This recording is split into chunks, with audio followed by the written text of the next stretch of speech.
প্রবাসীর ঈদ নিয়ে বিশেষ প্রতিবেদন বাংলা লিংক শুনতে কি পাও সহযোগিতায় ফিনিক্স ফাইন্যান্স অ্যান্ড ইনভেস্টমেন্ট।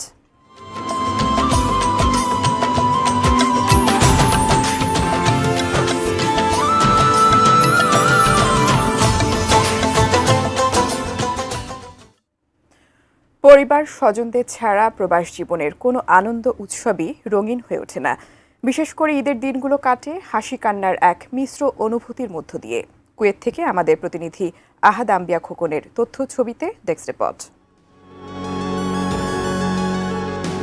বুকে কষ্ট, মুখে হাসি, এরই নাম প্রবাসী।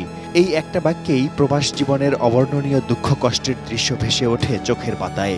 জীবিকার তাগিদে পরিবার ও স্বজনদের কাছ থেকে বছরের পর বছর দূরে থাকা, তাদের সঙ্গে যে কোনো উৎসব, বিশেষ করে ঈদের আনন্দ ভাগাভাগি করার সুযোগ থাকে না প্রবাসীদের জীবনে।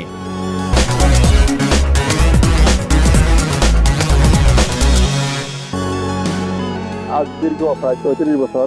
এই 34 বছরে দেশে তেমন একটা ঈদ করা হয়নি, খুব কম কয়টা ঈদ করেছি সঠিক মনে নেই।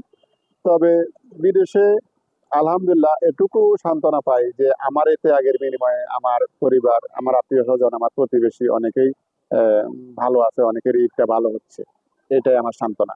বাংলাদেশে শুধু 2টা ঈদ করা হয়েছে, বাকি ঈদ সব কুয়েতেই করা হয়েছে। আসলে ঈদ আসলেই টিকিটের দাম বৃদ্ধি হওয়ার কারণে আমরা অনেকেই চাইলে যেতে পারি না বাংলাদেশে, এবং বিভিন্ন ফ্যামিলির ঝামেলা থাকার কারণে যেতে পারি না।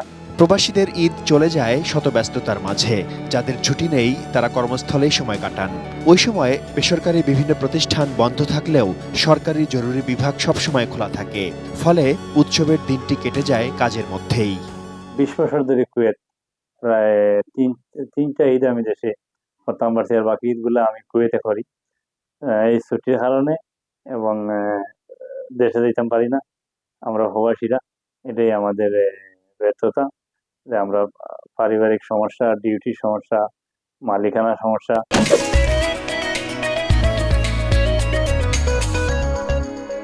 ঈদ দেশে যাওয়ার কথা ছিল, কিন্তু নিজের কর্মব্যস্ততা এবং অফিসের ছুটি না পাওয়া এবার দেশে যাওয়া হয় না।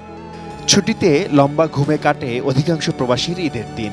নামাজ শেষে স্বজনদের সঙ্গে ভিডিও কলে কথা বলে মনকে শান্ত করার চেষ্টা করেন কেউ কেউ। এ যেন আনন্দ আর কষ্টের এক মিশ্র অনুভূতি। কুয়েত 22 বছর ধরে আছি, 2 ঈদ করছি বাংলাদেশে, আর তো করতাম পারছি না ঈদ। টিকিটের দাম বেশি থাকার কারণে বাংলাদেশে যাইতাম পারি না। আগে অনেক সুযোগ সুবিধা ছিল, 2টা ঈদও যে দেশে করছি, রোজার ঈদও করছি, কোরবানি ঈদও করছি। আর এখন ওই ধরেন রোজার ঈদ করতে গেলে কোরবানি ঈদ আবার হিমশিম খায়। অন্য সবার মতো প্রবাসীরাও চান প্রিয়জনদের সাথে ঈদ উদযাপন করতে, কিন্তু এই রেমিটেন্স যোদ্ধাদের কাছে ঈদ মানেই এক অন্যরকম বিষাদ। Shaon Mahfuz, desk report, ATN news.